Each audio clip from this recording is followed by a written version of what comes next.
Did you know that when the Golden Gate Bridge was built, the engineers actually designed it to flex up to 27 feet in extreme winds? It doesn't rigidly fight the pressure, you know? It's structurally built to just absorb it. Welcome to today's Explainer. Today we're going to be focusing on something that's deeply personal, yet universally critical for absolutely every single one of us. We're talking about how we survive, adapt, and ultimately thrive under immense pressure. We're unpacking the core concepts behind the architecture of resilience. So we're going to strip away all the noise, forget the superficial advice, and look directly at the structural integrity of what actually holds us together when things fall apart. Okay, let's dive into this. How resilient are you? I really want you to take a moment and genuinely sit with that for a second. Just think about your own internal baseline. When the pressure mounts, when the completely unexpected hits, what is your actual default reaction? Do you bend or do you break? I know, it's a quiet, kind of heavy question, but it's the precise, absolutely necessary starting point for the material we're exploring today. Because, well, you have to know where your foundation currently stands before you can even begin to reinforce it. So let's look at our first major concept, the architecture of resilience, building your framework.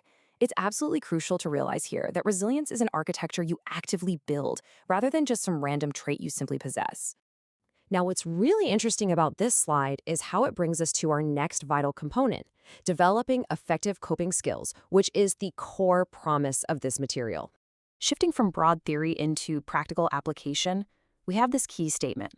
The ultimate goal of this course is to develop coping skills, right? The absolute crucial point here is that active verb, develop.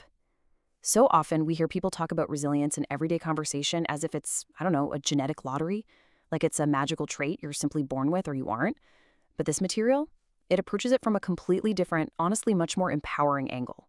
It explicitly frames resilience as an architecture. And what do we know about architecture? It requires deliberate, thoughtful design. You don't just passively inherit coping mechanisms, you actually have to actively forge them. Think of it this way. If resilience is the overarching building, your coping skills are the actual bricks and mortar.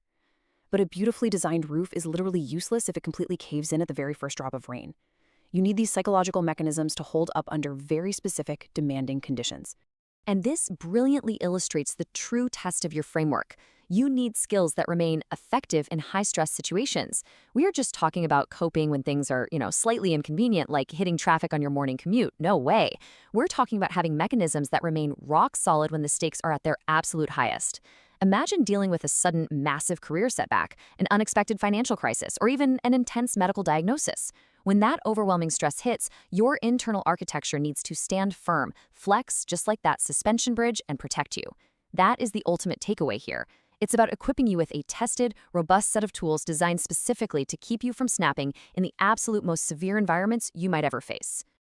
Which brings us right back full circle, back to the exact question we started with. How resilient are you? But I want you to ask yourself this time with a completely new perspective.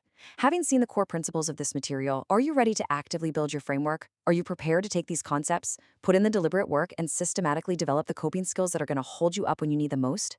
The architecture's there, waiting to be built. So the real question is, are you ready to start building?